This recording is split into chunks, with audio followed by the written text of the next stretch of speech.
అధికారం లో ఉన్నప్పటికీ సూత్రములో నిత్యం అని చెప్పడం వలన ఇక్కడ సమాస వృత్తి నిత్యం అన్నమాట.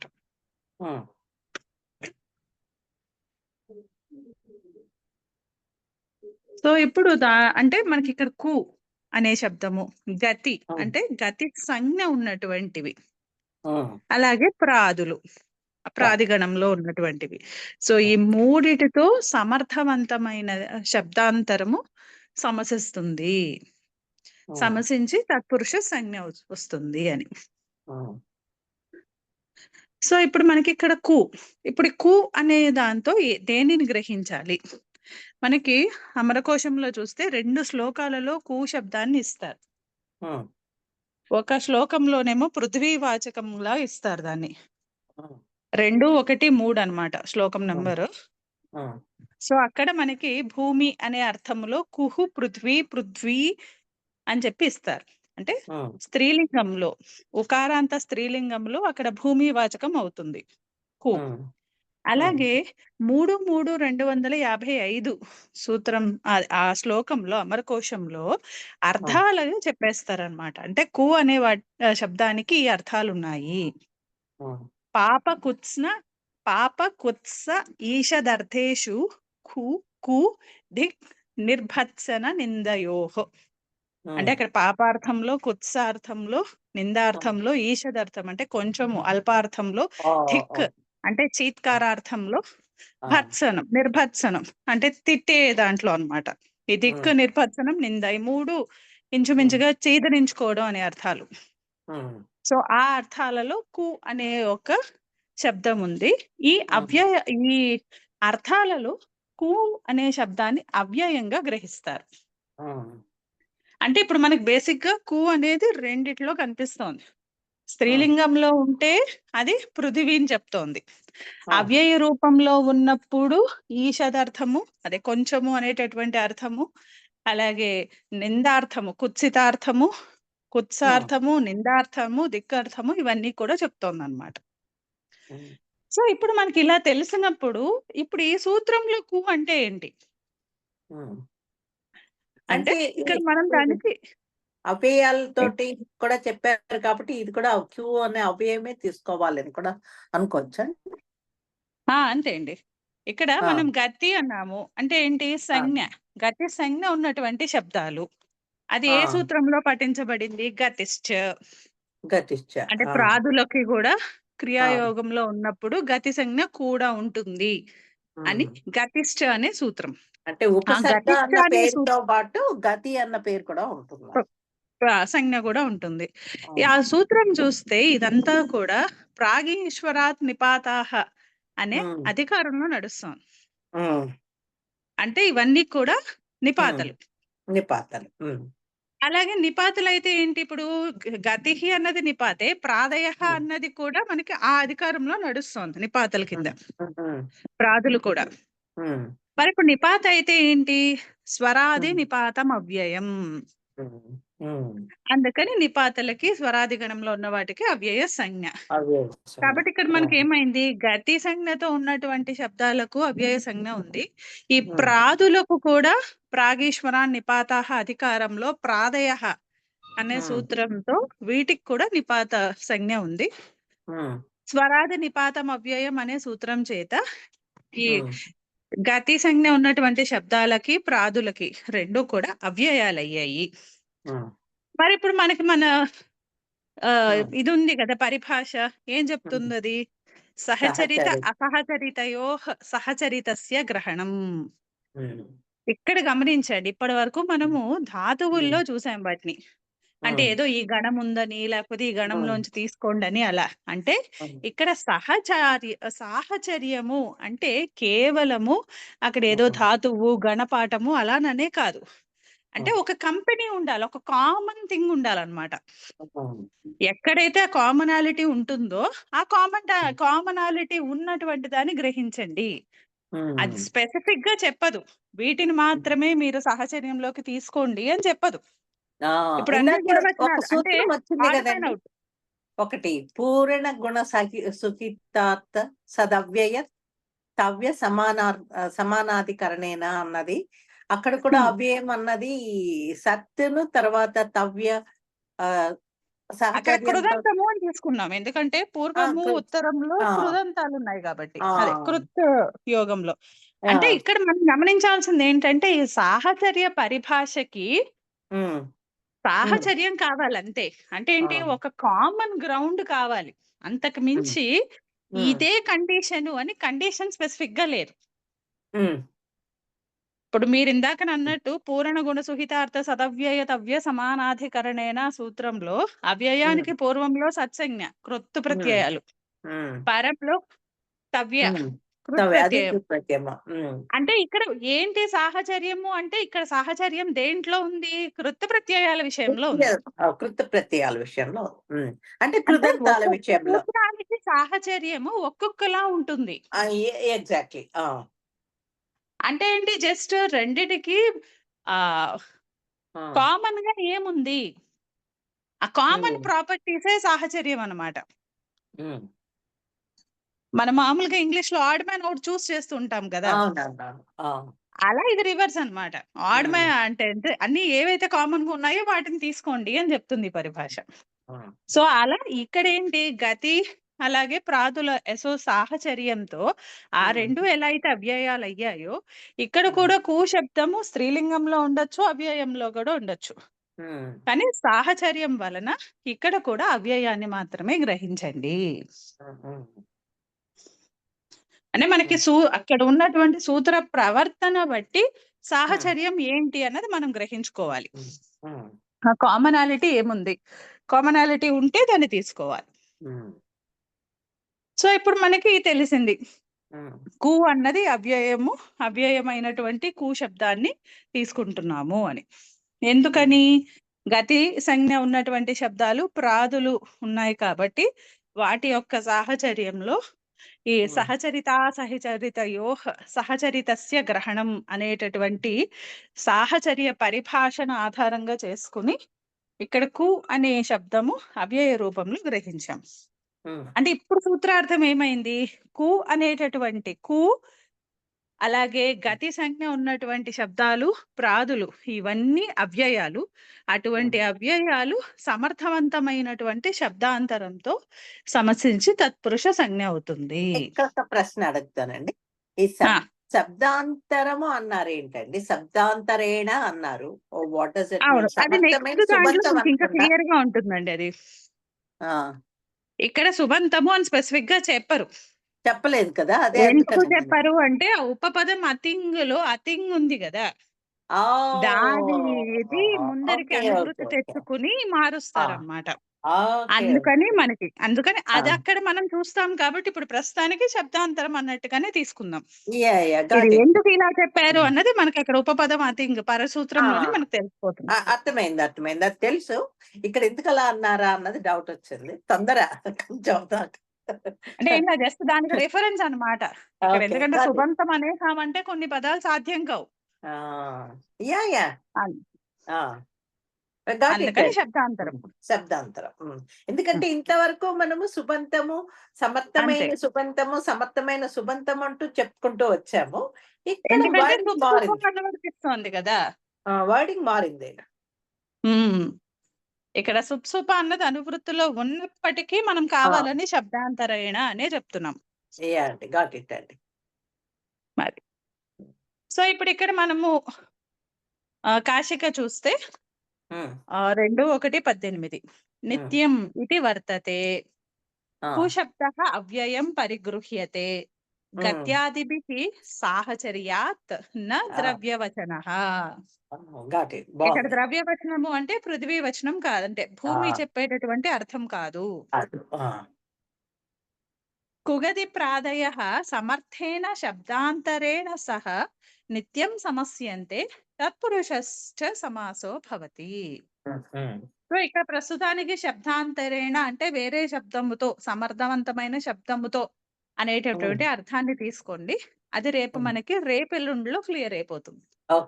పరసూత్రంలో మనకి ఉపపదం అతింగ్లో మనకి దాని గురించి అదే మెయిన్ మనకు అక్కడ. సో అక్కడ క్లియర్ గా తెలుసుకోవచ్చు. హ్మ్. సో, ఇప్పుడు మనకి అవ్యయం అంటున్నాం కదా! కు అన్నది. అది ఏ హ్మ్. అర్థాలలో అని చెప్పుకున్నాము? పాపం ఉంది. ఈషదర్థం ఉంది. ఈషదర్థం కూడా ఉంది. హ్మ్. హ్మ్. సో, ఇనీషియల్‌గా నిందార్థం కూడా ఉంది భాషలో కదా! ఏదండి? పాపార్థమ నిందార్థం కూడా ఉంది గదా! ఆ! ఆ! అంటే కుత్సితార్థం కూడా ఉంది. కుత్సితార్థం కూడా ఉంది. ఆ! కుత్సితార్థం ఉంది. కూడా. ఆ! కాకపోతే ఇక్కడ మనకు పాపార్థంలో చెప్పేదే మనకి లౌకిక విగ్రహ వాక్యం కుత్సితార్థంలో చెప్తాం అంతే. ఓకే. ఓకే. హ్మ్. అంటే పాపః పురుషః అని చెప్పము. ఆ! కుత్సితః యెస్. పురుషః అనే యెస్. చెప్తాం. ఆ! అక్కడ కుత్సిత పదానికి పాపం అర్థం ఆ! తీసుకుంటాం అన్నమాట. ఓకే. హ్మ్. Got it. హ్మ్. ఓకే. సో, ఇప్పుడు మనకిక్కడ మనం గమనిస్తే ఇక్కడ మరి మనకి పాపార్థే, ఈషదర్థే 2 ఉన్నాయి కదా! హ్మ్. మరి మనకిక్కడ కాశికలో కేవలము పాపార్థే అని ఇచ్చారు కదా! అవును. అలా ఎందుకు జరిగింది అంటే అక్కడ మనకి ఆ! భాష్యంలో వార్తికాలున్నాయి. ఆ! ఆ వార్తికాలు ఇనీషియల్‌గా పాపార్థంలోనే చెప్తారు. ఆ! ఓకే. సో, దాన్ని ఆ! యాస్ ఇట్ ఈస్‌గా ఇక్కడ రిప్రజెంట్ చేయడం వలన ఇలా వచ్చింది. కానీ ఆ! తర్వాత మళ్ళీ మనకి కాశికలో కూడా ఈషదర్థంలో చూపిస్తారు. ఈషదత్తంలో ఉంది కదా! సూత్రం కూడా ఉంది కదా! హ్మ్. ఆ! ఈషదర్థంలో అదే చూపిస్తారు.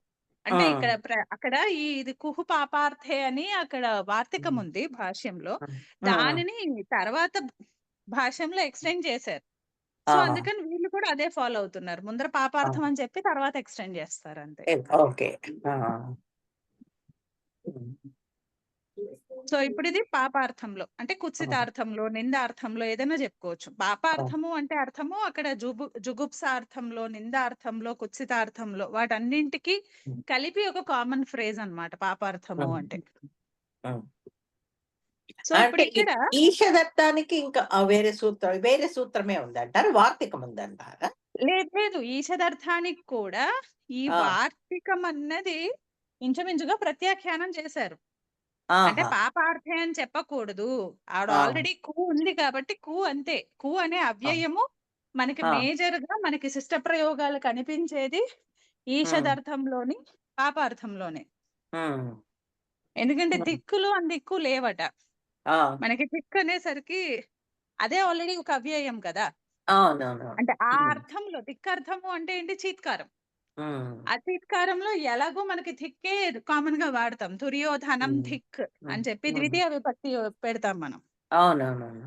ఆ హ్మ్. అర్థంలో ఎక్కువ అంటే శిష్ట ఆ! ప్రయోగాలు లేవన్నమాట. అంటే అందుకని తర్వాత భాష్యంలో కూడాను కుహు పాపార్తె అనే ఇచ్చేసారు కదా! ఇచ్చారు. కానీ కుహు తర్వాత పాపార్తెగా. మళ్ళీ ప్రూవ్ ఆ! చేస్తారు. ఇక్కడ కేవలం పాపార్థమే కాదు, ఈషదర్థం కూడా చెప్పాలి. హ్మ్. ఓకే. పాపార్థం ఇస్ నాట్ కంప్లీట్. హుహు. ఓకే. అది. హ్మ్. అది ఎందుకు అన్నది కూడా మనకిప్పుడు ఎలాగో వచ్చేస్తుంది కొంచెం. సో, ఫస్ట్ కుత్సితః హ్మ్. పురుషః హ్మ్. ఇక్కడ ఇచ్చింది. హ్మ్. అంటే ఇక్కడ దుష్ట స్వభావం ఉన్నటువంటి పురుషుడు అని చెప్పడం. హ్మ్. లేదా పాపం చేసేటటువంటి పురుషుడు. హ్మ్. నిందించదగినటువంటి పురుషుడు. ఏ అర్థమైనా తీసుకోవచ్చు మనం. హ్మ్. కానీ లౌకిక విగ్రహ వాక్యం మాత్రం కుత్సితః పురుషః. హ్మ్. ఇప్పుడు ఇక్కడ హ్మ్. మనకి అలౌకిక విగ్రహ వాక్యం వచ్చి ఇది హ్మ్. శ్రీనివాస్ గారు ప్రయత్నిస్తారా?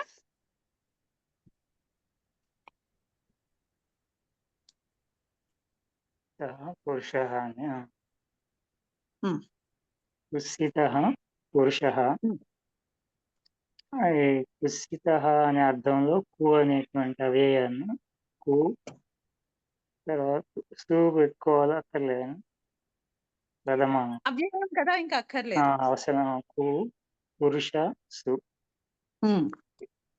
ఇప్పుడు ఉగతి ప్రాదయ అనే సూత్రం చేత ఈ మొత్తం సముదాయానికి సమాస సంజ్ఞ మరియు తత్పురుషం తర్వాత దీని కృద్ధ తద్దిత సమాసాధ్య అనే సూత్రం చేత ప్రాతిపదిక సంజ్ఞ తర్వాత ప్రథమాని ఇక్కడ కూగది సమాస విధాయక సూత్రంలో ఈ కు అనేటువంటి అవ్యయము ప్రథమా విభక్తిలో నిర్దేశింపబడింది కాబట్టి ప్రథమా హ్మ్. నిర్దిష్టం సమాస ఉపసర్జనం అనే సూత్రం చేత ఉపసర్జన సంజ్ఞ తర్వాత ఉపసర్జనం పూర్వం అనే సూత్రం చేత ఈ ఉపసర్జన సంజ్ఞ కలిగిన కు అనే పదము పూర్వ నిపాతం. అప్పుడు కు పురుష సు. ఇప్పుడు సుబోధాతు ప్రాతిపదిక యోగో అనే సూత్రం కింద సుక్కులకి లుక్కు. ఇప్పుడు కు పురుష. తర్వాత ఇక్కడ ఒక్కసారి ఇప్పుడు కు పురుష వచ్చింది కదా, ఇది ఇప్పుడు తత్పురుష అయింది కదా. ఇక్కడ మనకి తత్పురుష అయినప్పుడు మనకి ఈ కు అవ్యయం ఉన్నప్పుడు ఉత్తర పద అధికారంలో కొన్ని ఆదేశాలు ఉన్నాయి.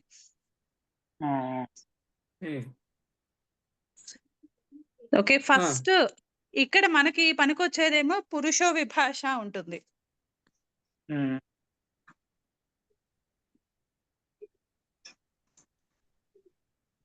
అంటే పురుష శబ్దము ఉత్తర పదముగా ఉన్నప్పుడు అప్పుడు మనకి ఆ క అనే ఆదేశము వికల్పంగా వస్తుంది. వికల్పం కాబట్టి ప్రాప్తించినప్పుడు కా పురుష అయింది, అభావంలో కు పురుష అయింది. ఓకే, దాని సూత్రము విభాషా పురుషే 6-3-106. 6-3-106. ఓకే, 6-3-101 నుంచి అనుకుంటా. అక్కడ నుంచి మనకి కు సమాసానికి 7 సూత్రాలు ఉంటాయి. ఈ ఆదేశాలు ఉత్తర పదాధికారంలో ఓన్లీ అప్లికబుల్ టు ఈ కు సమాసానికి మాత్రమే తత్పురుషలో. తత్పురుషే వచ్చి అక్కడ నుంచి మొదలు, అక్కడ నుంచి పథోర్ విభాషను ఏదో ఉంటుంది అక్కడ వరకు. పథిచ ఛందసి 108. ఈ 8 సూత్రాలు మనకి కు సమాసం, తత్పురుష సమాసమైనటువంటి కు సమాసంకు కు స్థానంలో వచ్చేటటువంటి ఆదేశాలు.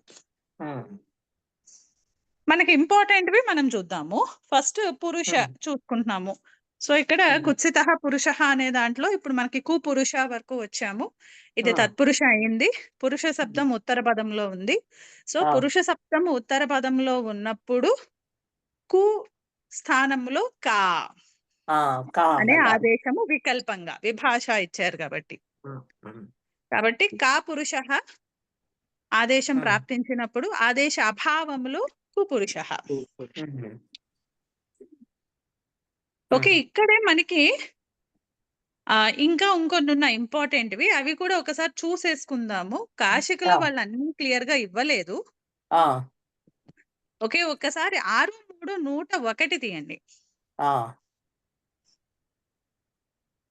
కోహ కత్ తత్పురుషే వచ్చి ఇదేం చెప్తుంది? కోహ షష్ఠి ఏకవచనం, అంటే కు శబ్దానికి షష్ఠి ఏకవచనం. కత్ ప్రథమాలో చెప్పారు ఆదేశం. తత్పురుషే ఇది విషయ సప్తమి, అంటే తత్పురుష సమాస విషయంలో. అచి సప్తమి ఏకవచనం.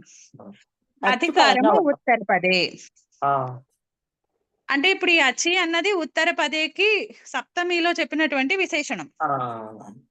అంటే అజాది ఉత్తర పదం అని చెప్పుకోవచ్చు కదా. అంతే. యస్మిన్ ప్రత్యయ విధి తదాదో అల్గ్రహణే అనే పరిభాషతో ఇక్కడ అచి అన్నది అజాది ఉత్తర పదము పరమైనప్పుడు తత్పురుష సమాసంలో కు అనేటటువంటి పూర్వ పదానికి కత్ అనే ఆదేశం. సో ఇక్కడ ఇదే మనకి కామన్ గా మీకు గుర్తుంటుంటే ఇది వరకు ఒక 2-3 నెలల క్రితము కుత్సిత అశ్వహ అంటూ అడిగారు రాజన్ గారు. కదశ్వహ అది ఇక్కడ నుంచే అన్నమాట. అంటే ఉత్తర పదములు అజాది ఉత్తర పదం అయినప్పుడు కు స్థానంలో కత్ ఆదేశం కు సమాస విషయంలో. ఇది గుర్తుపెట్టుకోవాల్సింది. సో దీనికి ఎగ్జాంపుల్స్ కుత్సిత అజహ, కదజహ అవుతుంది. ఓకే, అలానే ఇక్కడ ఇది విభాషాది ఏమీ లేదు కాబట్టి ఆదేశం నిత్యం అన్నమాట. అంటే ఇంకా కు అజహ అనే రూపం ఏ ఉండదు.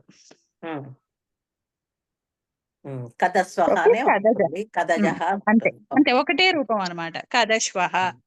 అలాగే కుత్సిత ఉష్ట్రహ క్యామెల్, అప్పుడు కదుష్ట్రహ ఉంది. కేవలం కదన్నం అంటే కుత్సితం అన్నం. ఇది 6, 3, 101 అండి. 6, 3, 101. ఇవి ఇది ఉత్తర పదాధికారంలో కు సమాసంలో కు స్థానంలో వచ్చేటటువంటి ఆదేశాలు. అజాది ఉత్తర పదం పరమైనప్పుడు పూర్వపదమైనటువంటి కూకి ఉమ్, కత్ అనేటటువంటి ఆదేశం. అందుకని ఆ. కుత్సితం అన్నం కదన్నం. కదన్నం. ఉమ్, ఓకే. అలాగే నెక్స్ట్ సూత్రం 6, 3, 102. ఉమ్, మనకి ఇందాకనే ఏం చెప్పారు? కేవలము అజాది ఉత్తర పదం అయినప్పుడు చెప్పారు. ఇప్పుడు ఏంటి? అజాది ఉమ్, ఉత్తర పదం కాకుండా ఇంకొక 2 పదాలకు ఎక్సెప్షన్ ఇచ్చారు. ఉమ్, ఏంటవి? రథ వదయోహ్ చ. ఆ, అంటే రథ వద అనేవి ఉమ్, ఉత్తర పదములో ఉన్నప్పుడు ఆ, తత్పురుష సమాసంలో, ఈ తత్పురుష కూడా చెప్పకూడదు, అలాగూ తత్పురుషలోనే వస్తుంది అనుకుంటా. అంటే ఉత్తర పదే అందుకని అన్నారు. ఆ అంటే ఉత్తర పదే అని అన్నంత మాత్రం తత్పురుష సమాసం అవ్వక్కర్లేదు. తత్పురుషాలు అవ్వక్కర్లేదు, కానీ ఆ, ప్రయోగాలు మోస్ట్లీ అందులోనే ఉన్నట్టున్నాయి. ఆ, లేదా ఇక్కడ అనువృత్తి మిస్ అయ్యారు. ఎందుకంటే ఇక్కడ ఈ కద్రథ అన్నది కూడా కుత్సిత రథ కద్రథ, ఆ, కుత్సిత వద కద్వద. తద్వద. ఆ, ఇక్కడ ఇది ఈ వీటికి కూడా అంటే ఇప్పుడు మనకు పూర్వసూత్రం చేత ప్రాప్తి లేదు. పూర్వసూత్రం ఉమ్, ఏమో కేవలము అజాది ఉత్తర పదం పరమైనప్పుడు. ఈ రథ ఉమ్, వదయోశ్చ ఏం చెప్తోంది? రథ వద అనేవి ఉత్తర పదంలో ఉన్నప్పుడు కూడా పూర్వ పదంలో ఉమ్, ఉన్నటువంటి కూకి కత్ ఆదేశం. ఉమ్, నెక్స్ట్ తృణేచ జాతౌ 103. ఆ, 103. ఆ, అంటే ఇప్పుడు జాతి చెప్పాల్సి వచ్చినప్పుడు మాత్రమే ఆ ఉమ్, కు స్థానంలో కత్ ఆదేశం అన్నమాట. అంటే ఇక్కడ ఉమ్, కుత్సితార్థం లేదు ఇక్కడ. ఉమ్, కుత్సితార్థ విషయంలో కాదు, కుత్సితార్థం లేదు. ఉమ్, కానీ ఆ జాతి అంటే ఇప్పుడు దీన్ని సాధించాలి. ఈ కతృణ అనేటటువంటి పదాన్ని సాధించాలి అంటే ఆ, మనకి కుత్సితాని ఉమ్, తృణాని ఉమ్, అని చెప్పుకుని అక్కడ ఇది జాతి చెప్పాలి కాబట్టి అక్కడ ఉమ్, కుత్సితార్థం లేదు అక్కడేమి.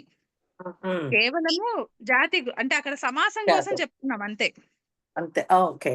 ఆ, జాతి కుతృణాని. చెప్తున్నాం. ఓకే. ఉమ్, అదొక వైల్డ్ గ్రాస్ లేకపోతే ఏదో అయి ఉంటుంది. అంటే కొన్ని పిచ్చి మొక్కలు అంటుంటాం కదా, కలుపు మొక్కలు అంటుంటాం అవునవును. కదా, ఓకే. అలాంటిది ఏదో జాతి అన్నమాట. అట్లా జాతి చెప్పినప్పుడు కుడ్ బి మాత్రమే, అండి. Could be. అలా ఉన్నప్పుడు మాత్రమే కతృణ అవుతుంది, కత్ ఆదేశం ఆ, వస్తుంది. జాతి కాదు, మొక్కనే జాతి. కుత్సితమైంది అని నిందించాలి ఆ, అంటే మాత్రం అప్పుడు రాదు. ఆ, అందుకని కుత్సితాని తృణాని కుతృణానియే. ఆ, కేవలము జాతి చెప్పాలన్నప్పుడు మాత్రమే తృణ శబ్ద ఉత్తర పదంలో ఉన్నప్పుడు కు ఆ, స్థానంలో కత్ అనే ఆదేశం. ఆ, ఆ, అలాగే తర్వాత అంటే ఈ సూత్రాలు అన్నింటిలోకి అట్లాగే అన్నమాట. మనకి కొన్ని 2 పదాలు ఇస్తారు, ఆ 2 పదాలకి మనకి ఆదేశాలు, కత్ ఆదేశం, కత్ ఆదేశము, కా ఆదేశం. ఇప్పుడు ఆ, 104లో కా పథ్యక్షయోః ఆ, అంటే ఇక్కడ పథి అక్ష ఆ, ఇవి ఉన్నప్పుడు ఉత్తర ఆ, పదంలో ఆ, అప్పుడు మనకి కు స్థానంలో కా అనేటటువంటి ఆదేశం. అదే. ఓకే.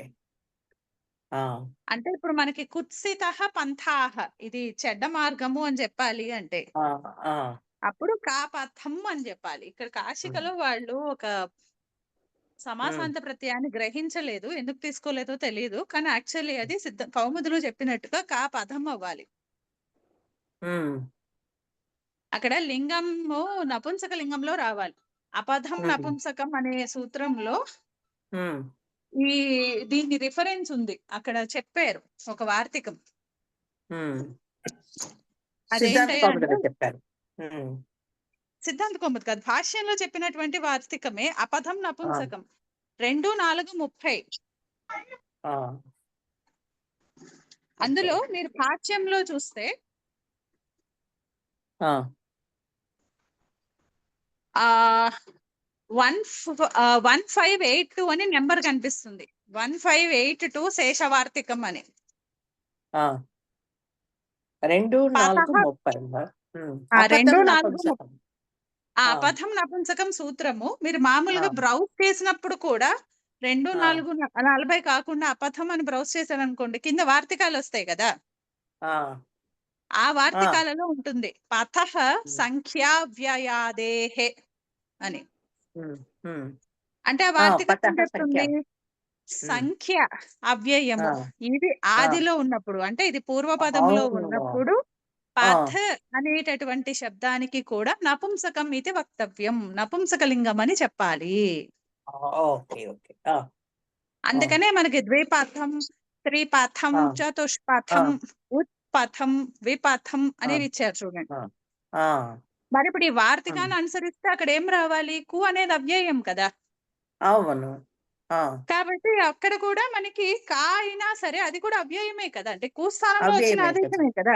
అది కూడా అవ్యయమే కదా. ఆ, ఆ అందుకని కా పథ అని ఉన్నప్పుడు ఆ, అక్కడ ఈ వార్తికాన్ని అంటే పథః సంఖ్యావ్యయాదేహే అనే ఆ, వార్తికంతో అక్కడ నపుంసకలింగంలోనే రావాలి అది.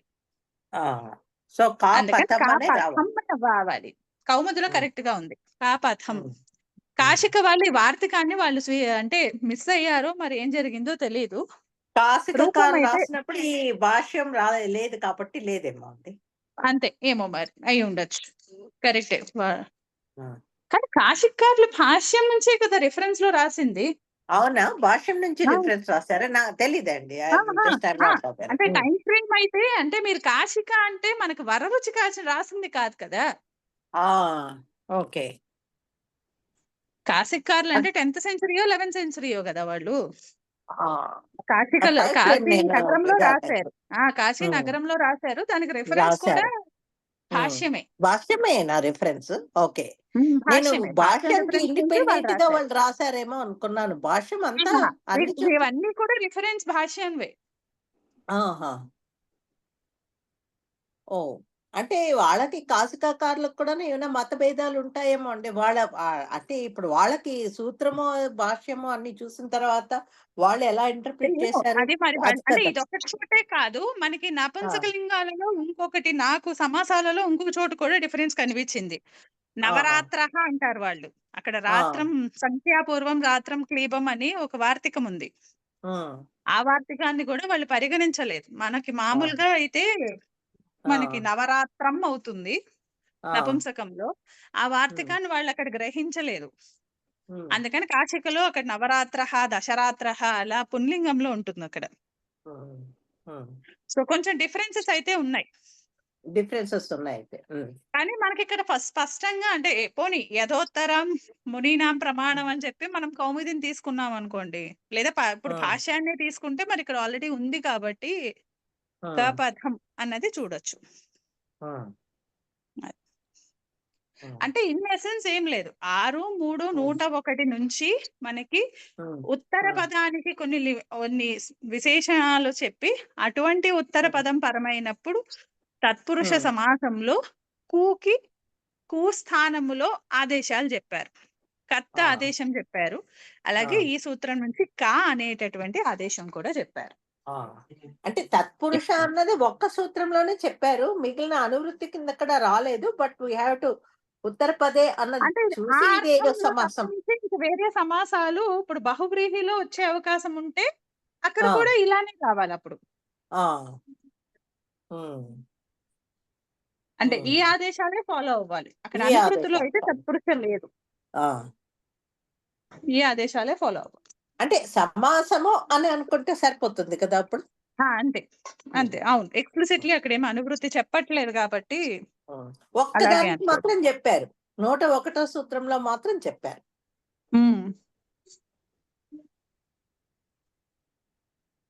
మరి ఇప్పుడు నెక్స్ట్ తత్పురుషే సూత్రం అచి చూడండి. అని చెప్పి క్లియర్ గా చెప్పారు. అక్కడ అదొక్క దానిలోనే చెప్పారు. ఆ,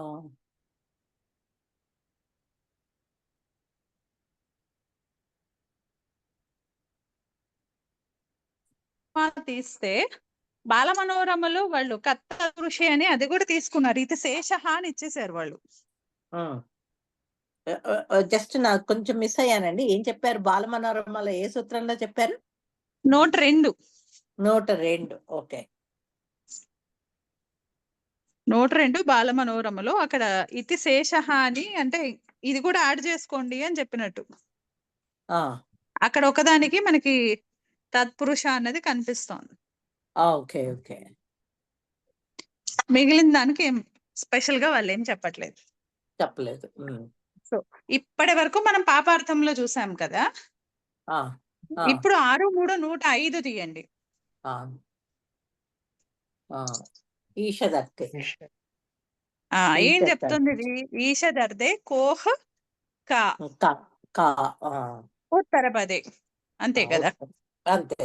అంటే ఇప్పుడు ఏంటి, ఈషదర్థము గమ్యమానం ఈషదర్థములో ఉన్నప్పుడు ఏది ఉండాలి? కు అనేది ఈషదర్థంలో ఉన్నప్పుడు, ఉత్తర పదము పరములో ఉన్నప్పుడు కా అనే ఆదేశము.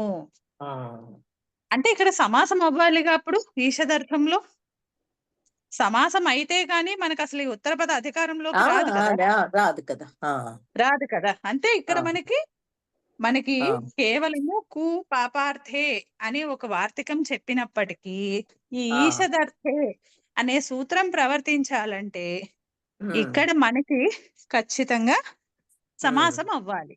అంటే కు అనే అవ్యయం ఈషదర్థంలో కూడా సమసించాలి. ఆ కొంచెము అనే అర్థంలో ఇక్కడ తత్పురుష అయినా రావచ్చు, బహువ్రీహి అయినా రావచ్చు కదా. వాళ్ళు ఏమి లిమిట్ చేయట్లేదు కదా.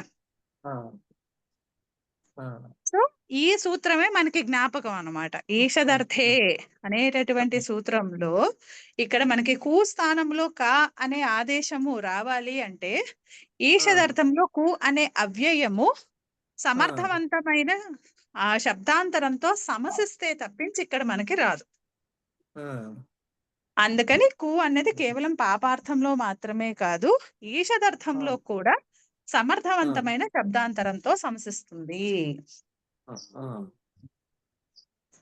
అందుకని ఇక్కడ చిన్న సంశయం అండి, చిన్న ఇదండి. ఇప్పుడు ఈషదర్థే అన్నది సప్తమి ఏకవచనంలో ఉంది. ఉత్తర పదే అన్నది కూడా అధికారము కూడాను అది సప్తమి ఏకవచనమే కదా. ఈ అంటే ఈ ఉత్తర పదము ఈషదర్థంలో ఉన్నప్పుడు అని తీసుకోవాలా? కు అన్నది ఈషదర్థంలో ఉన్నప్పుడు కు అన్న అదే రెండిట్లకి డిఫరెంట్ గా అప్లై చేయాలి కదా. ఈ ఎందుకంటే అక్కడ సప్తమే కాబట్టి 3 రకాలు రావచ్చు. ఒకటి సమస్త పదము అర్థం ఇది అవ్వచ్చు, లేదా కు అనే దాని పూర్వపద అర్థం అవ్వచ్చు, లేదా ఉత్తర పద అర్థం అవ్వచ్చు. ఎందుకంటే అది ఎలాగూ అర్థాన్ని చెప్పేటటువంటి సప్తమే కదా. అవునవునవును. సో ఇక్కడ మనకి వ్యాఖ్యానాలలో చెప్పారు ఈషదర్థే వర్తమానస్య కోహో. ఓకే. రాశికలో ఫస్ట్ లైన్ చూడండి. అవునవును, అదే. And what you mean by వర్తమానస్య అంటే అండి? ఉన్నటువంటి. ఓకే. క్లియర్ గా చెప్పేశారు కదా. ఈషదర్థములో ఈ అర్థము ఈషదర్థములో ఉన్నప్పుడు ఉన్నటువంటి కు స్థానంలో కా అన్నది ఆదేశంగా వస్తుంది, ఉత్తర పదము పరంగా ఉన్నప్పుడు. అంటే ఇప్పుడు ఇదే మనకి జ్ఞాపకం. కేవలం కు పాపార్థే అని వార్తికం చెప్తున్నా సరే ఈ సూత్రం ప్రవర్తించాలంటే ఈషదర్థంలో ఉన్నటువంటి కు అనే అవ్యయము సమర్థవంతమైన శబ్దాంతరంతో సమసిస్తే గాని అసలు ఉత్తర పద అధికారంలోకి రాదు. అందుకని ఇది కేవలము పాపార్థానికి మాత్రమే కాదు, ఈషదర్థంలో కూడా సమసిస్తుంది. ఈషద్ అంటే మనకి కొంచెము అనే అర్థం. ఇప్పుడు ఇది చూడండి, కుత్సి అంటే ఈషత్. ఇక్కడ విగ్రహవాక్యం మారుతుంది. ఇక్కడ విగ్రహవాక్యం కుత్సితం అని చెప్పాం, ఈషత్ అని చెప్తాం. ఈషత్ మధురం, కొంచెం తీపి.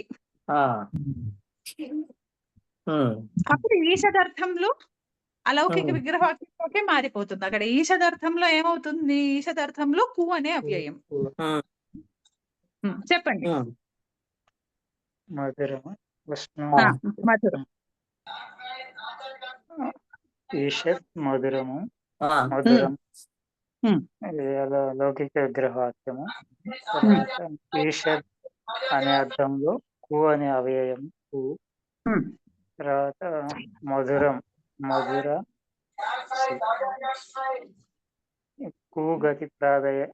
గతి ప్రాదయ అనే సూత్రం చేత ఈ సముదాయానికి సమాస సంజ్ఞ మరియు తత్పురుషము.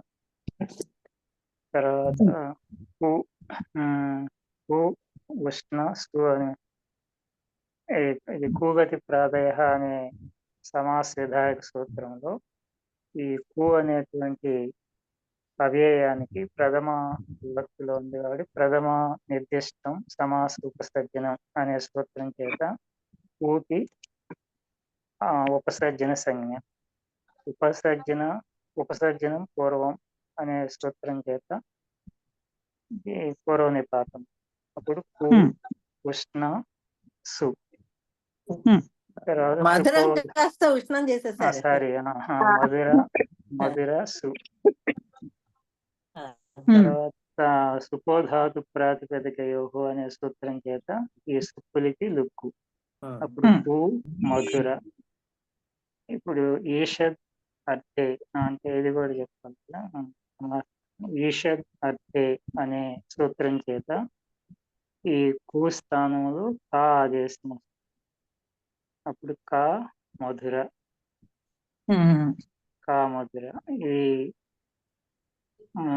పర్వలింగం ద్వంద్వ తత్పురుషయో అనే సూత్రం చేత ఈ ఉత్తర పదమైనటువంటి మధురం అనేది నపుంసకలింగంలో ఉంది కాబట్టి సమాసం కూడా నపుంసకలింగంలోనే అప్పుడు ఓ మధురం ఓ మధురం. ఇక్కడ ఏంటంటే మనకి కో రాదు కదా, ఇంకా సరే నేను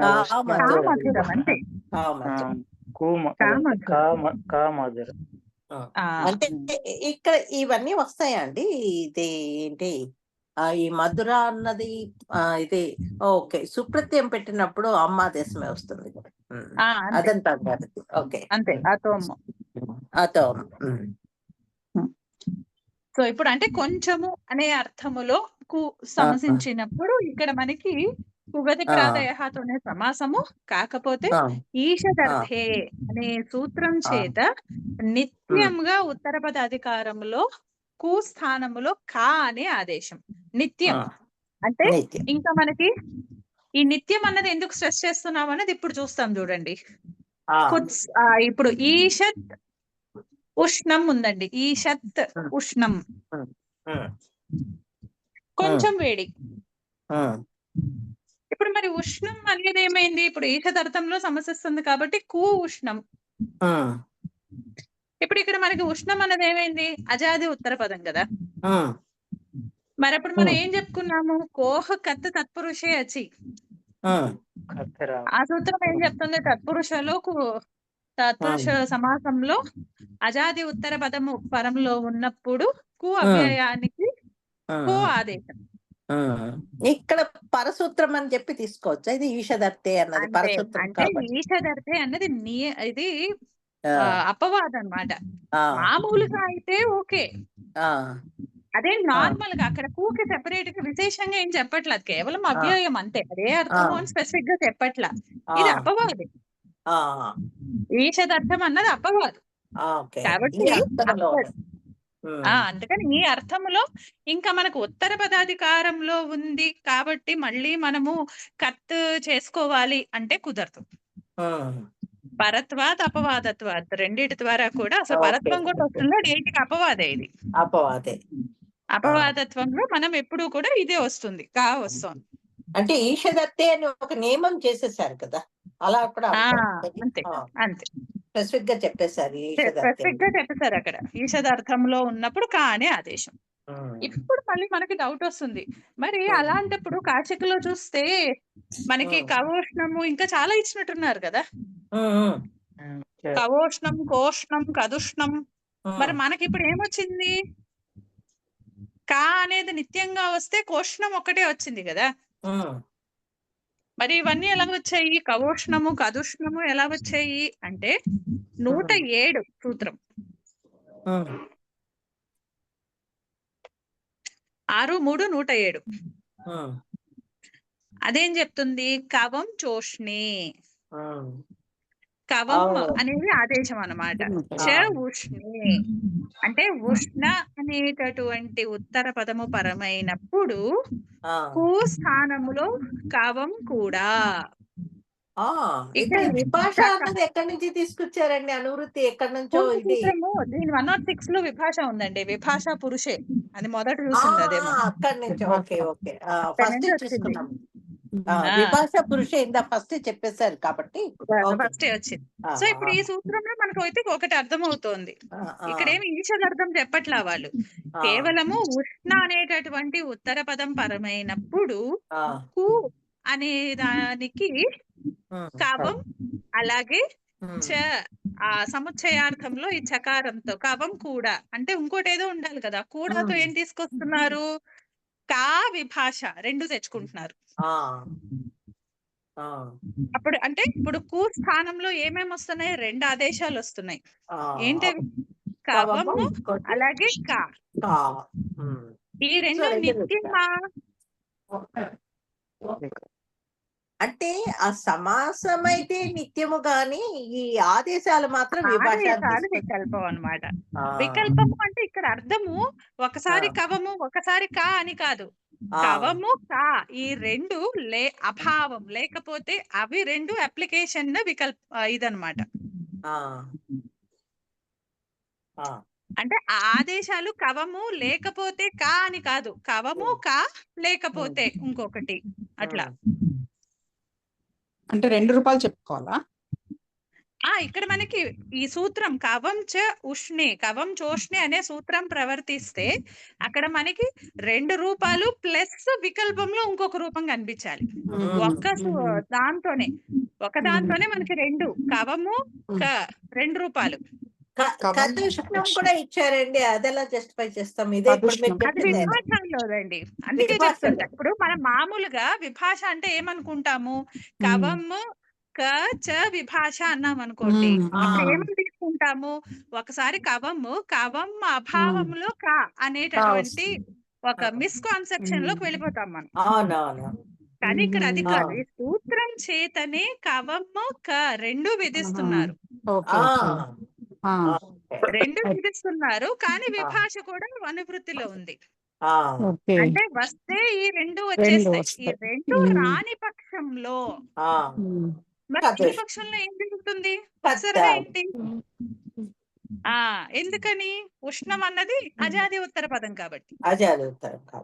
అందుకని కోక తత్పురుషేయచి అనే సూత్రం ప్రవర్తించి అక్కడ కత్ అనే ఆదేశం. ఓకే, ఆ సూత్రం వస్తుంది.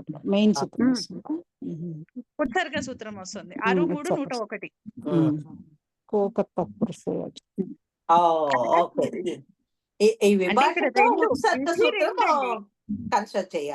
అంతే. ఒక సూత్రం చేతనే 2 ఆదేశాలు విధిస్తున్నారు. ఇక్కడ వికల్పం అన్నది ఈ సూత్రంలో చెప్పబడిన ఆదేశాలకు వికల్పం అని కాదు. వస్తే ఆ 2 వస్తాయి, రాకపోతే ఉత్సర్గ ప్రవర్తిస్తుంది. అప్పుడు కత్తు తత్పురుషేయచి విభాష అభావ పక్షే ఇది వస్తుంది అన్నమాట. కోహు కత్తు తత్పురుషేయచి వస్తుంది. అందుకని ఇప్పుడు మనకి కుత్సితం కాదు, ఈషత్ ఉష్ణం అని లౌకిక విగ్రహ వాక్యం. ఇది ఇప్పుడు ఎవరైనా ప్రయత్నిస్తారా? అంటే ఏం లేదు, మనము మర్చిపోకుండా ఉంటాము 3 రూపాలు ఎలా వస్తాయి అన్నది.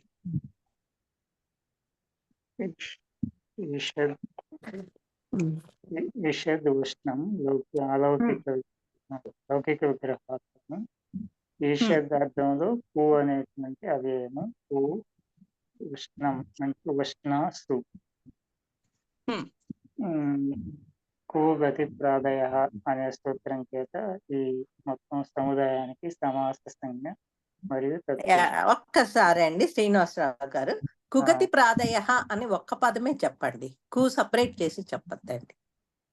గురువు గారి ఇదండి. అది కొన్ని అలా గురువు గారు చెప్పింది అలా గుర్తుండిపోయి నేను చెప్తున్నా అంటే నాది కాదు, గురువు గారు ఇచ్చిన గైడెన్స్ ఇది. ఎట్లా తర్వాత యోగ విభాగం చేస్తాను. ఇప్పుడు ఇంకా చేయలేదు. యోగ విభాగం చేసినప్పుడు కుప్రాదయ అయిపోతున్నారు మళ్ళీ. ఇప్పుడు ఇది అంతా ఒకటే పదము కదా. ఇది కరెక్షన్ చేశారు గురువు గారు ఒకసారి, అది గుర్తుండి నేను లైక్ ఐఎమ్ ఇదే అన్నమాట, ఒక గుర్తున్నది మీకు చెప్తున్నాను అంతే. భూగతి ప్రాదయ అనే సూత్రం చేత ఈ సముదాయానికి సమాస సంజ్ఞ మరియు తత్పురుషము. తర్వాత ఈ సమాస విధాయక సూత్రంలో కు అనే అవ్యయ పదం ప్రథమ విభక్తిలో ఉంది కాబట్టి ప్రథమ నిర్దిష్టం సమాస ఉపసర్జనం అనే సూత్రం చేత దీనికి ఉపసర్జన సంజ్ఞ. ఉపసర్జనం పూర్వం అనే సూత్రం చేత ఈ ఉపసర్జన సంజ్ఞ కలిగినటువంటి కు అవ్యయానికి పూర్వ నిపాతం. ఇప్పుడు కు ఉష్ణ సు తదిత సమాసాచ అనే సూత్రం చేత దీనికి ప్రాతిపదిక సంజ్ఞ. సుపోధాతు ప్రాతిపదికయో అనే సూత్రం చేత సుప్పులికి లుప్పు. అప్పుడు కు ఉష్ణ. ఇప్పుడు ఈషదర్థే అనే సూత్రం చేత ఈషద్ స్థానంలో అదే ఈషదార్థంలో ఉన్నటువంటి భూ స్థానంలో కా ఆదేశం. ఇప్పుడు కా కృష్ణ గుణ సూత్రం చేత కోష్ణ. ముందర మనకి ఈషద్ ఓహో ఓకే ఓకే ఓకే ఈషద్ ఓన్లీ ఈషద్ చెప్తున్నారు కదా ఇప్పుడు. ఈషదార్థంలో ఈషదర్థే. కాకపోతే ఇక్కడ మనకి ఈషదర్థాన్ని కూడా మనము దాన్ని కూడా బైపాస్ చేసి డైరెక్ట్ గా కవం చూస్తూనే చెప్పేయచ్చండి. ఇక్కడే 2 రూపాలు వస్తాయి కాబట్టి అక్కడే 2 రూపాయలు వచ్చేస్తాయి. కవం చూష్ణే అనే సూత్రం చేత భూస్థానంలో కా మరియు కవ ఆదేశాలు వస్తాయి. ఇప్పుడు భూస్థానంలో కా ఆదేశం అయితే ఈ 2 వికల్పంగా వస్తాయి అన్నది కూడా యాడ్ చేసేసుకోండి. 2 వికల్పంగా వస్తాయి. అప్పుడు భూస్థానంలో కా అప్పుడు ఆదేశం అయినప్పుడు కా ఉష్ణ. ఆద్గుణ సూత్రం చేత పోష్ణ అవుతుంది. అంటే ఈ ఉష్ణ అదే ప్రథమ పరవలింగం ద్వంద్వ తత్పురుషయోహో అనే సూత్రం చేత ఉత్తర పదము ఉష్ణ శబ్దము నపుంసకలింగంలో ఉంది కాబట్టి సమాసం కూడా నపుంసకలింగంలో ఉంటుంది. ఇప్పుడు కోష్ణ కోష్ణం అనే సమస్త పదం కూడా నపుంసకంలో ఉండాలి. అదే ఇదే భూస్థానంలో మళ్ళా కవ ఆదేశమైనప్పుడు కవ ఉష్ణ. ఇక్కడ కూడా కవోష్ణ ప్రాతిపదిస్తుంది. దీనికి సుప్రత్యయం చేసిన కవోష్ణం. ఇప్పుడు దీని వికల్పం సూత్రమే వికల్పం కాబట్టి అభావంలో కవ అభావ పక్షే భూస్థానంలో కత్ ఆదేశం. కృష్ణ ఓహో కత్ తత్పురుషే అచి అంతేనా?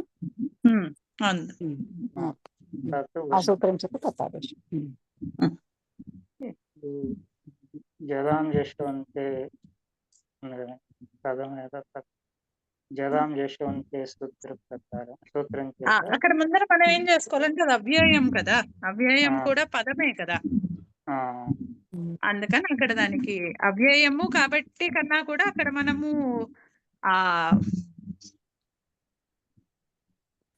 అదేంటిది ప్రత్యయలో కాదు, ఇది స్థానివదాదేశో అనల్విధం అనే సూత్రం చేత కు స్థానంలో ఆదేశ రూపంలో అనల్విధిలో ఆదేశ రూపంలో వచ్చినటువంటి కవ అనేటటువంటి దానికి కూడా స్థానివద్భావం చేత ఇక్కడ అవ్యయ సంజ్ఞ అలాగే పద సంజ్ఞ కూడా ఉంటుంది.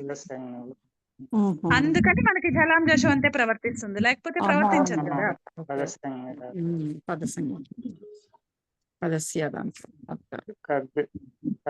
ఉష్ణ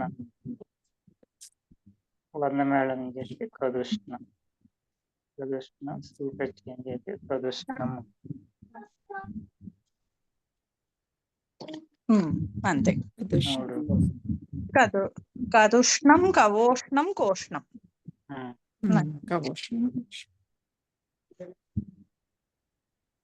అదే అలాగే ఇప్పుడు ఒకసారి మనం సూత్రం చూసాం అనుకోండి, కవ్వం అని మకారాంతం ఉంది కదా, అవునండి.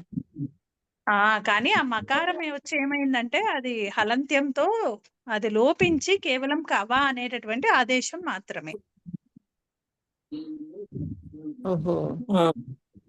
ఎందుకంటే కవం అన్నది మొత్తం ప్రథమాలో ఉన్నప్పుడు అది మొత్తం ఆదేశంలో వచ్చేస్తే మనకి మారుతుంది కదా, కవోష్ణం రాదు కదా, అప్పుడు కవం ఉష్ణం అవుతుంది అప్పుడు. మీరు ఇది చూడండి, ఇది ఎస్సి వాసు గారు దాంట్లో అది కవంగని ఇచ్చారండి.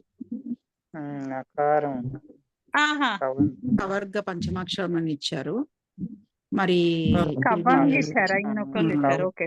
కవం పోనీ ఎలా ఉన్నా మనకి హలంత్యంతోనే అది అంటే అది పోతుంది లాగానే తీసుకోవాలి అంతే.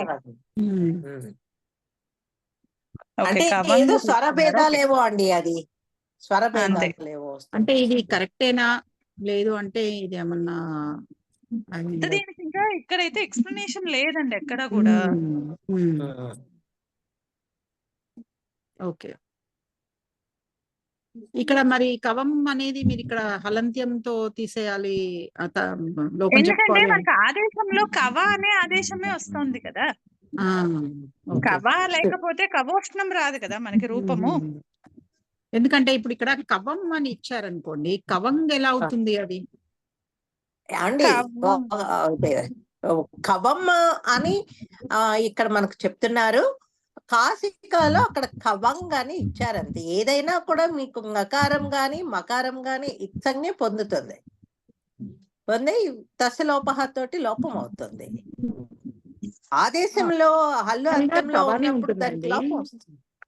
ఫైనల్ గా ఇంకేంటి? కవానే ఉంటుంది, కానీ ఇక్కడ మకారము ఇక్కడ అకారానికి కొంచెం అక్కడైతే ఆ కవర్గ పంచమాక్షరానికి వెళ్లే స్కోప్ అయితే లేదండి. పరసవర్ణం అయినప్పటికీ అక్కడ ఆ చవర్గ పంచమాక్షరానికి వెళ్ళాలి. ఎందుకంటే ఇక్కడ కవంచోష్ణే ఉంది కాబట్టి. చకారం ఉంది కదా అది, అందుకని చకారానికి పరసవర్ణం తీసుకుంటే అప్పుడు మనకి ఇప్పుడు దీంట్లో ఈ కవర్గ పంచమాక్షరం కూడా కరెక్టా కాదా అనేది డౌటే. తెలీదు. అంటే ఇప్పుడు మనం తప్పు అని చెప్పడానికి నాకైతే ఏం తెలియదు, కరెక్ట్ అని చెప్పడానికి ఏమీ లేదు. ఎందుకంటే ఎక్స్ప్లెనేషన్ లేదు ఎక్కడా కూడా.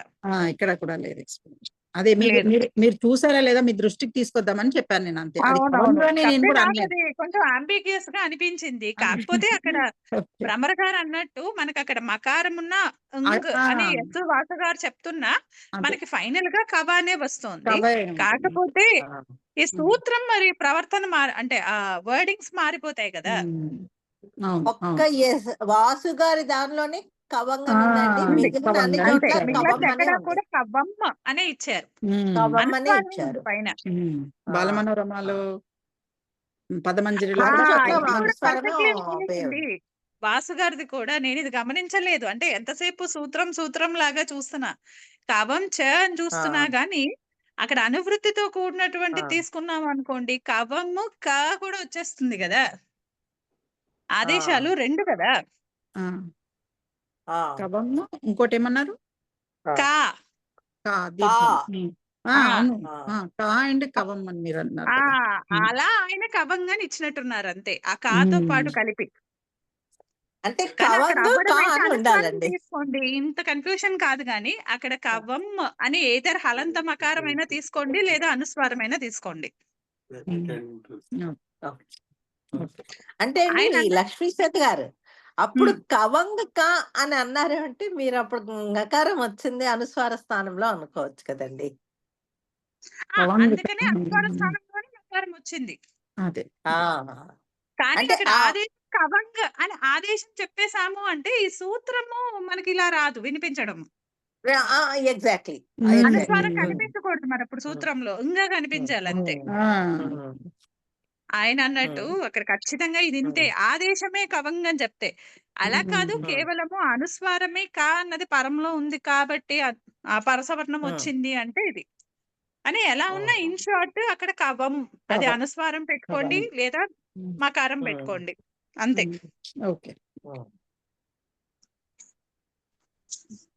సో ఇది మనకి పూసమాసం గురించి, అంటే అనేటటువంటి అవ్యయము. అంటే ఇవన్నీ కూడా ఉత్తర పదాధికారంలో ఉన్నాయి. అంటే మనం ఇప్పుడు చూడలేదంటే మళ్ళీ తర్వాత బద్దకిస్తాము అని చెప్పి ఒకసారి ఇవన్నీ కూడా చూసాం అంతే. సో ఇక్కడ ఇన్ నుంచి షార్ట్ కు అనేటటువంటి అవ్యయం పాపార్థము, కుత్సితార్థము, ఈషదర్థములో ఉన్నటువంటి అవ్యయము సమర్థవంతమైన శబ్దాంతరంతో సమసించి తత్పురుష అవుతుంది. సో ఇక్కడ గమనించుకోవాల్సింది కు అనేది ఏ అర్థంలో చెప్తున్నాము, కుత్సితార్థంలోనా ఈషదర్థంలోనా. ఈషదర్థంలో అయితే అక్కడ నిత్యంగా ఉత్తర పద అధికారంలో ఆదేశం ఉంది. ఈషదర్థే అంటే ఎవరైనా ఎక్కడైనా కా అంటూ కుత్సిత అంటే మనకి సమాసం కనపడింది అంటే ఒక్కసారి మనం దృష్టి ఈషదర్థం మీద కూడా వెళ్ళాలి. అంటే కా పురుష అన్నారు అంటే అక్కడ ఈషదర్థంలో చెప్తున్నారా, ఈషదర్థంలో చెప్తే అంటే కొంచెం పురుషత్వం ఉన్నవాడు అని చెప్పాలి వచ్చినప్పుడు అప్పుడు కా పురుష అనే అవుతుంది నిత్యంగా. అందుకని కా అనేది కు అనే దాని దగ్గర ఏ అర్థము అన్నది ఒక్కసారి చూసుకోవాలంతే. అలాగే ఇంపార్టెంట్ గా కో కత్ తత్పురుషే అచి, ఇది మనకు కామన్ గా కనిపించేటటువంటి ఆదేశం కత్ ఆదేశం. ఉత్తర పదము అజాది ఉత్తర పదము పరమైనప్పుడు కు అనే అవ్యయానికి కత్ అనేటటువంటి ఆదేశం. అది ఉత్సర్గ సూత్రం లాగా తీసుకోండి, అదే ఉత్సర్గ తీసుకోవాలి. ఓకే. సో ఇంతే కుసమాసము అంటాం మనం కామన్ గా. సో అది ఇది. ఇప్పుడు ఒక చిన్న రబవారి పుస్తకంలో కూడా ఇదే కవం అని ఉందండి.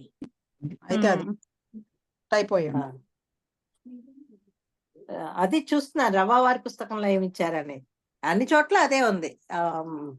గోవిందాచార్యుల గారి పుస్తకంలోను రబవారి పుస్తకంలో కూడా అదే కవం చూస్తున్నాను. అయినా అక్కడ మోస్ట్లీ అదే అనుస్వారమే అయి ఉంటుంది. అండ్ స్వర విధానానికి ఇది ఎలాగో అవ్యయం అయిపోయింది కాబట్టి అవ్యయానికి పూర్వపద ప్రకృత స్వరము అని చెప్పి మళ్ళీ ఇంకో స్వర ప్రక్రియలో సూత్రం ఉంది. అందుకని దాని ద్వారా పూర్వపదానికి ఉన్నటువంటి స్వరమే కంటిన్యూ అయిపోతుంది. ఓకే. సో ఇప్పుడు ఒక చిన్న ప్రశ్న. మనం కుత్సితార్థము అని చెప్పి చెప్తున్నాం కదా, మరి ఇప్పుడు కిమహ క్షేపే అనే సూత్రం ఒకటి చూసాం, పురాజా. మరి ఇప్పుడు అది ఇది రెండు సేమేనా? నిందార్థంలో కదా క్షేపే అని చెప్తున్నారు కదా. నిందార్థమే, కానీ ఎటువంటి నిందార్థము? మరి ఇది కూడా నిందార్థమే కదా, ఇది కూడా కుత్సితార్థమే కదా. కుత్సితార్థమే కదా. మరి ఇప్పుడు దానికి దీనికి సేమేనా? మరి అలాంటప్పుడు రెండు ఎందుకు చెప్పారు? గుడ్ క్వశ్చన్ అండి. అంటే కూ స్థానంలో అంటున్నారా మీరు? ఆహా, అదేమో కిమ్ అనేటటువంటి అవ్యయంతో అది సమాసం. దానికి అర్థం మారిపోతుంది చూడండి. ఇప్పుడు రాజుగారు ఆయన చేయవలసిన డ్యూటీస్ అన్ని ఆయన చేయకుండా ఆయన విలాసాలకే ఉండి లేకపోతే ప్రజలను పట్టించుకోకపోతే వీడేం రాజయ్యా అని తిడతాం. అది ప్రవృత్తిని అంటే ఆయన ఉండవలసిన విధానంలో ఉండకపోవడంలో అక్కడ నింద చూపిస్తుంది కదా. అంటే ఆయన డ్యూటీస్, ఆయన రెస్పాన్సిబిలిటీస్ ఆయన ఫిల్ఫిల్ చేయకపోతే తిడుతున్నాం మనం, వీడేం రాజండి ఇలా ఉన్నాడు అని. కానీ అతడి స్వభావమే దుష్ట స్వభావం అనుకోండి, అప్పుడు అది కుత్సితార్థంలో ఈ అవ్యయం వస్తుంది అనమాట. పూరాజా వస్తుంది అనమాట.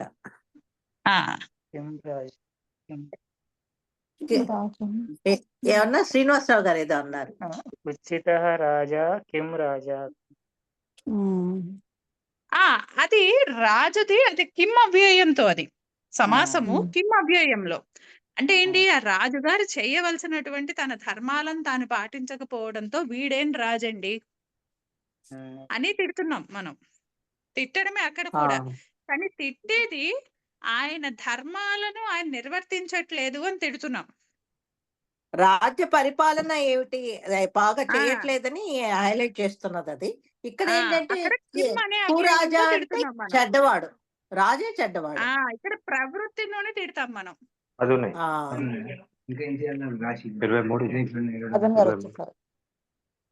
సూరాజా వచ్చేసారు. వచ్చారా? సూరాజా వచ్చారు. లేదు లేదు, అదే నవీన్ గారు మ్యూట్ చేసుకోకుండా మాట్లాడుతున్నారు. నవీన్ గారా? నవీన్ గారు మాట్లాడేది. ఓకే ఓకే ఓకే రాజన్ గారి గొంతులాగా వచ్చింది. రాజన్ గారు కాదు, నవీన్ గారు. ఇప్పుడు ఇప్పుడు మ్యూట్ మీరు చేసుకున్నాం. ఏ సూత్రం చెప్పారండి? కిమహ క్షేపే చెప్పారా మీరు? కింక్షేపే అనుకుంటండి. కిమహక్షేపే అన్నది సమాసాంత ప్రత్యయాలను అనుకుంటా కిమ్ సూత్రం. చేపే అండి. ఆ, కిమ్ చెప్పే 2 1 64. 4 నేను కిమహ క్షేపే చెప్తున్నా. కిమ్ క్షేపే ఓకే. అది సమాసాలు అనుకుంటండి. అదే కిమహక్షేపే తదితాళం. అనేది తదితాళలో టచ్ ప్రత్యయం అది సమాసాంత ప్రత్యయాలా? అది 5లో వస్తుంది. అది 5లో వస్తుంది. ఇది 2 4 2 1 నేను తప్పు సూత్రం చూస్తున్నా అప్పటి నుంచి.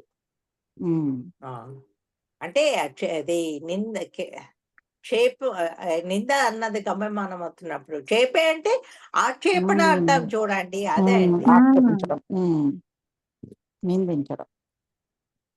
కింక్షేపే కింక్షేపే. అంటే అక్కడ మనకి అందుకనే మనం అప్పుడు విగ్రహవాక్యంలో కూడా చెప్పుకున్నాం చూడండి, పక్కన ఎక్స్ట్రా యో నా రక్షతి. రక్షతి అంటే అక్కడ క్షేపం కుసితో దేనికి? రాజా. వాడు చేయవలసిన రక్షణ చేయట్లేదు కాబట్టి. అంటే అక్కడ ఎందుకు తిడుతున్నామో కూడా ఎక్స్ప్లెయిన్ చేస్తాం ఆ కాంటెక్స్ట్.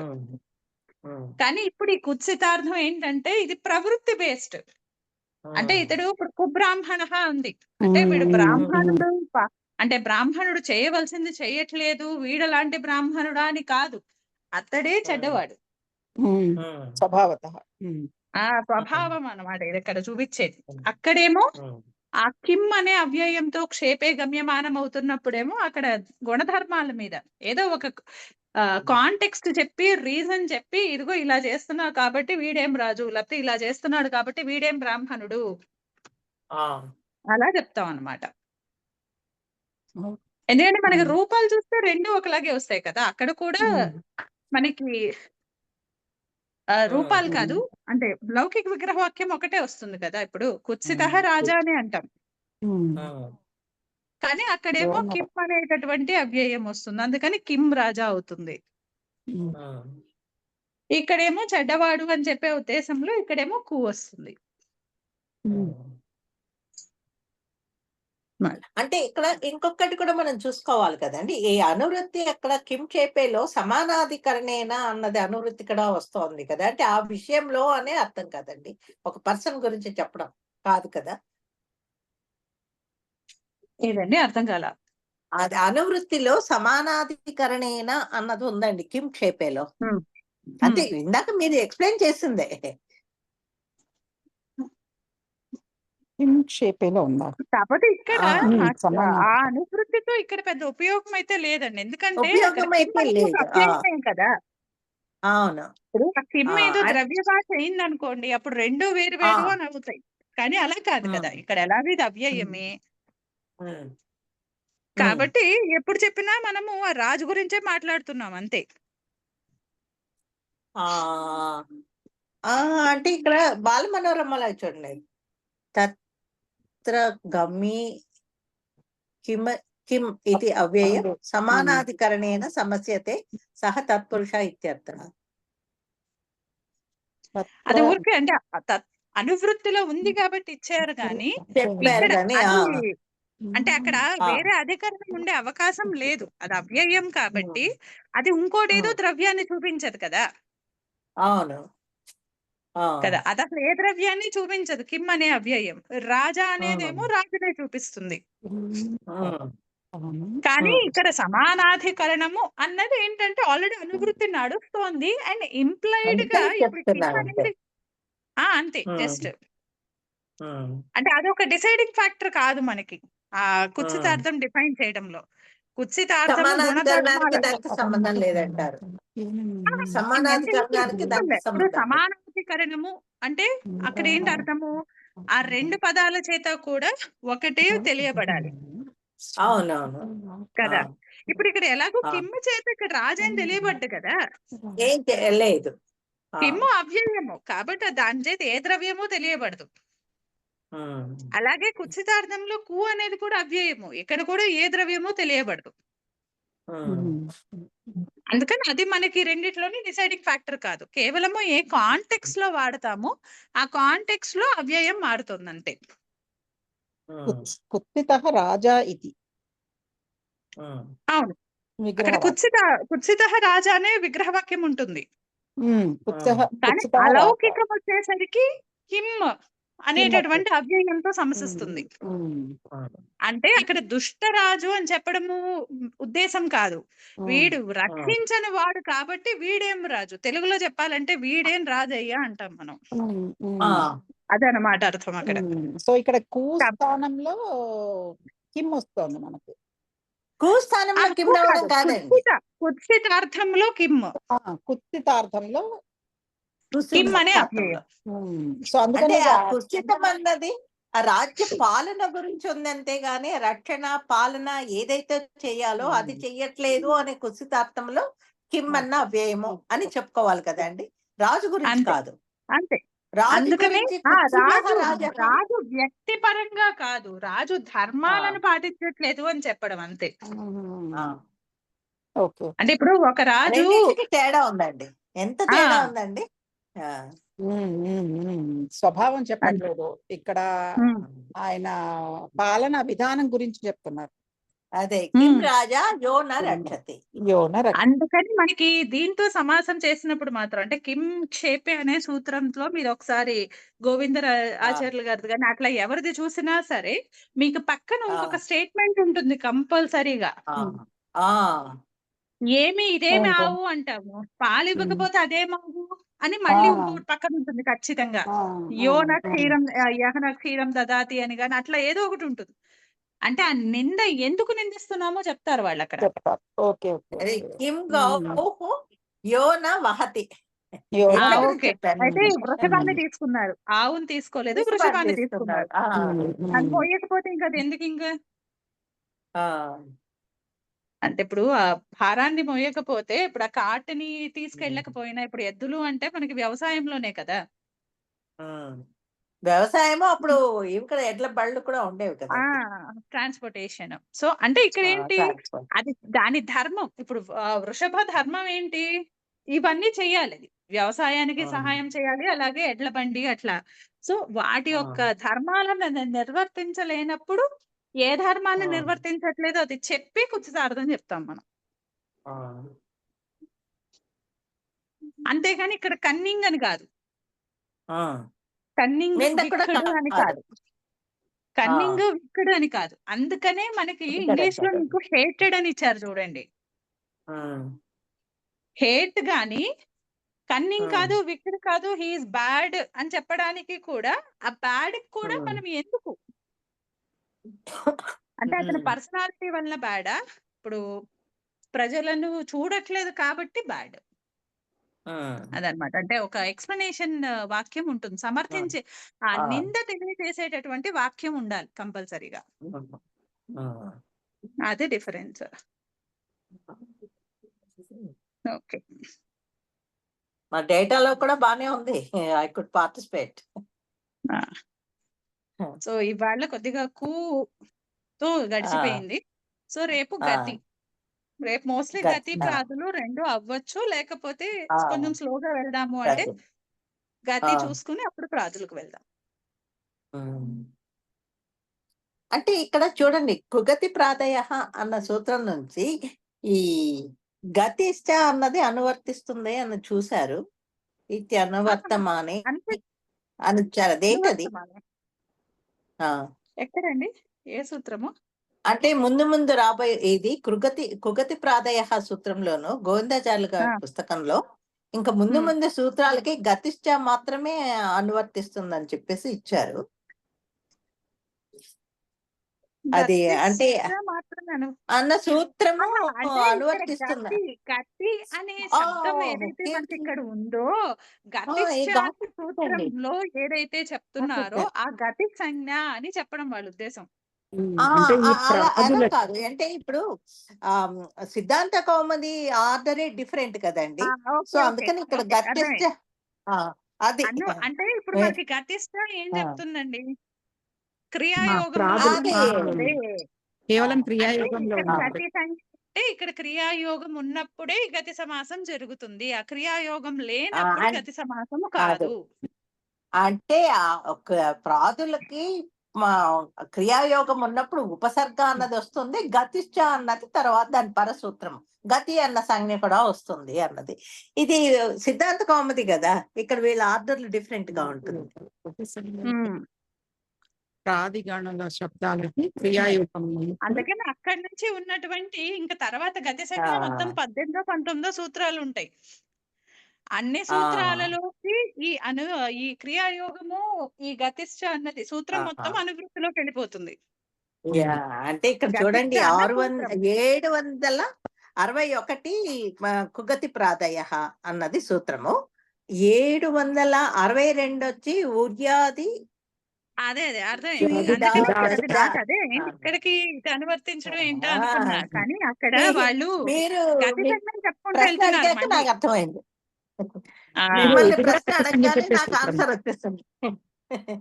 నాకు బాలమనోరం నేను- చూస్తే గానీ అర్థం కాలేదు. ఎందుకంటే నెక్స్ట్ సూత్రంలో బాలమనోరములో ఊరియాది ద్విచ్ డాచస్ అది ఉంది. ఉమ్. ఆ, ఇది ఎక్కడి నుంచి ఆ, వచ్చిందా అని నేను దాని నుంచి చూస్తుంటే అప్పుడు అర్థమైంది.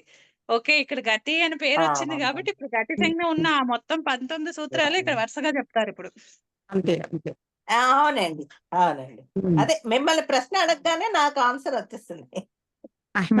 ఓ, ఓకే. ఇంతవరకు ఉన్నాయి. ఓకే. మళ్ళీ ఆ ఈవేళ జీవిత 9:30 అప్పుడు ఇంకెవరు రాలేదండి. అంటే ఇప్పుడు రికార్డింగ్ ఆపేసేయండి కాస్త నవీన్ గారు. 9:30 అప్పుడు ఎవరు రాలేదు, లక్ష్మీ శ్వేత గారు మాత్రమే వచ్చారు. మంచి ప్రశ్న జవాబులు మా ఇద్దరి మధ్య బాగా జరిగింది, రాని వాళ్ళు మిస్ అయ్యారు.